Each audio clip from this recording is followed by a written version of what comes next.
México vive tiempos inéditos, con un presidente de la República, Felipe Calderón, que sufre la constante descalificación de su principal adversario político, el Partido de la Revolución Democrática, que lo califica de ilegítimo y acusaba al Instituto Federal Electoral desde las pasadas elecciones del 2 de julio de haberlo favorecido con su fallo que luego validó el Tribunal Electoral del Poder Judicial de la Federación.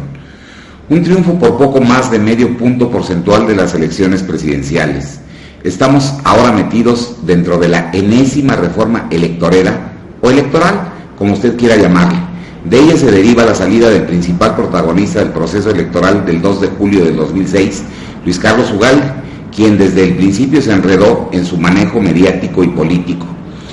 No tuvo los arrestos necesarios para salir a dar la cara ante la opinión pública y, como fuera, explicar el curso de los conteos electorales por muy pareja que fuera la elección. Ugalde actuó en cámara lenta cuando se lanzaron acusaciones periodistas sobre el presunto extravío de casi 3 millones de votos. A eso súmele usted que sobre Ugalde pesaba el señalamiento de haber llegado al IFE con el apoyo de la expriista y antimadracista Elbester Gordillo, cuyo yerno era amigo de Ugalde, amigo también de prominentes panistas que estuvieron en su boda cuando ya despachaba como consejero presidente del Instituto Federal Electoral.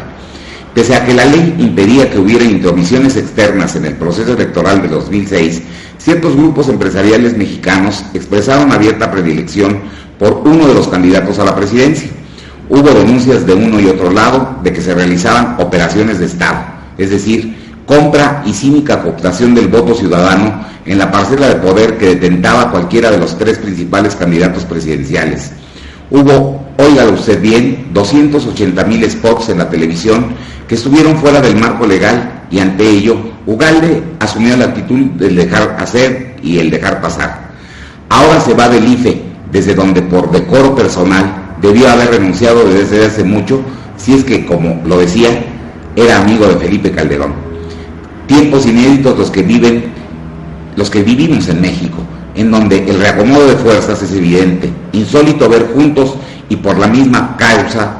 a Joaquín López Dóriga, a Javier Alatorre, a Cárdenas, a Ferriz, a Gómez Leiva o a Patricia Chapoy, unos periodistas, otros locutores, cayendo en el garlito que les prepararon los legisladores, quienes tenían perfectamente claro hacia dónde iban: a cortarle la cabeza a Ugalde, a impedir que el dinero público que recibían a manos llenas los partidos políticos fueran a invertirse en guerras de lodo y suciedad que solo crispaban más el ya de por sí caldeado ánimo político mexicano.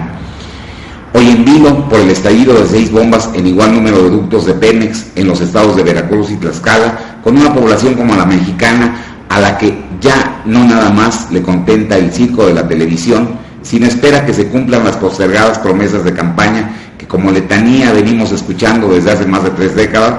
por parte de los aspirantes a la presidencia de la República,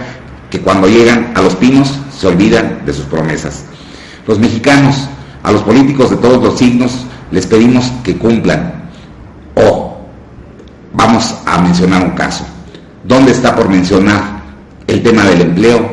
al que se refirió tanto el presidente Calderón durante su campaña y que prometió ser él, Felipe Calderón, el presidente del empleo, ahora enredado en peleas en el Zócalo de Feño con el PRD para dar un grito de independencia que solo podrá fortalecerse realmente con un México próspero, productivo, en donde haya confianza para la inversión? Los mexicanos esperamos una amplia, una real reforma del Estado,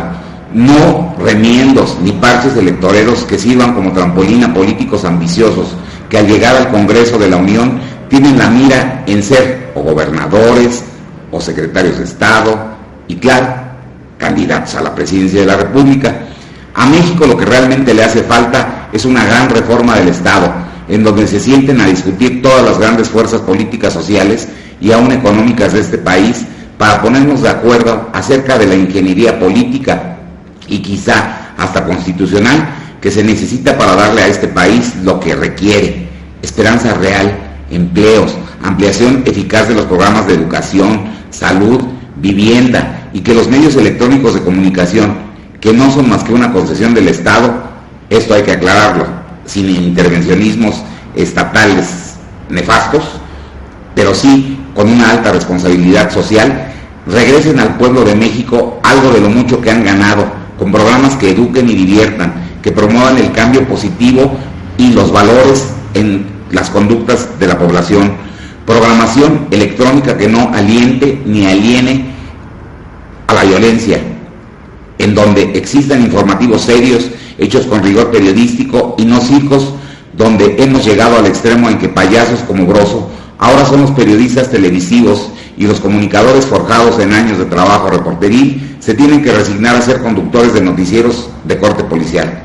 Todo ello, claro, en aras del sagrado rating, es decir, de la ganancia a la que legítimamente toda empresa debe aspirar, pero que debe tener un sentido social de amor a México, dicho esto con serenidad, sin rollos y por el bien de una nación mucho más convulsa y frágil en sus equilibrios sociales, como nos lo demostró el EPR y sus reprobables estallidos a instalaciones petroleras de Pemex.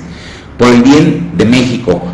de nuestro país, el gobierno en su conjunto, es decir, el Ejecutivo Federal, los poderes de la Unión y los gobiernos estatales deben buscar el camino para una largamente postergada transición pacífica pactada, que vaya mucho más allá de una alternancia en el mando de los partidos al llegar a Los Pinos. Se despide de Luis Carlos Ugalde del IFE. Hay nueva legislación que se discute en el Senado, en donde se les atará en materia política las manos y los bolsillos a los concesionarios televisivos y radiofónicos. Me pregunto, ¿quién le atará las manos a los diputados federales y senadores que podrían querer apoderarse del control de los procesos electorales? La respuesta es simple, la conocemos los periodistas a lo largo de nuestras luchas por la libre expresión en México. La opinión pública, representada por los medios de información, estará vigilante, atenta, tendrá mucha atención hacia la actitud de cierta clase política que, con la pena, tendrá que seguir aguantándonos a los periodistas que ahora y a los que nos sucederán. Estaremos vigilantes que cumplan con su tarea, que es la de servir al pueblo de México.